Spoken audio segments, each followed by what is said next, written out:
Hi, Monday evening night டின்னருக்கு வந்து பூரியும் vegetable kurma பண்ணலாம் அப்படிங்கிற மாதிரி நினச்சிருந்தேன்.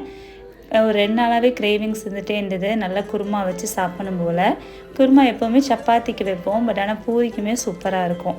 வெஜிடபிள் குருமா வந்து ரொம்ப ஈஸியாக குக்கர்லேயே பண்ணிடலாம். அதுனா ரொம்ப ஈஸி, 1 பாட் ரெசிபி மாதிரி ஆயிரும். அது எப்படி பண்ணலான்னு பார்க்கலாம் வாங்க. அதுக்கு பேனில் ஆயில் சேர்த்துட்டு மசாலா ஐட்டம்லாம் சேர்த்துட்டு ஒரு பெரிய வெங்காயத்தை நீல வாக்கில் இறக்கி சேர்த்துக்கணும். அப்புறம் இஞ்சி பூண்டு பேஸ்ட், 2 தக்காளி அதையும் சேர்த்துட்டு நல்லா வதக்கினதுக்கப்புறமா ஒரு பிஞ்ச் மஞ்சள் தூள், 2 ஸ்பூன் கொத்தமல்லி பொடி, 1/2 ஸ்பூன் ஜீரகத்தூள், நல்லா 3 ஸ்பூனுக்கு கரம் மசாலா தூள் எல்லாம் சேர்த்துட்டு நல்லா மிக்ஸ் பண்ணிவிட்டு புதினா இலை, தேவையான அளவு காய்கறி என்னென்ன காய்கறி வேணுமோ அதெல்லாம் சேர்த்துக்கலாம்.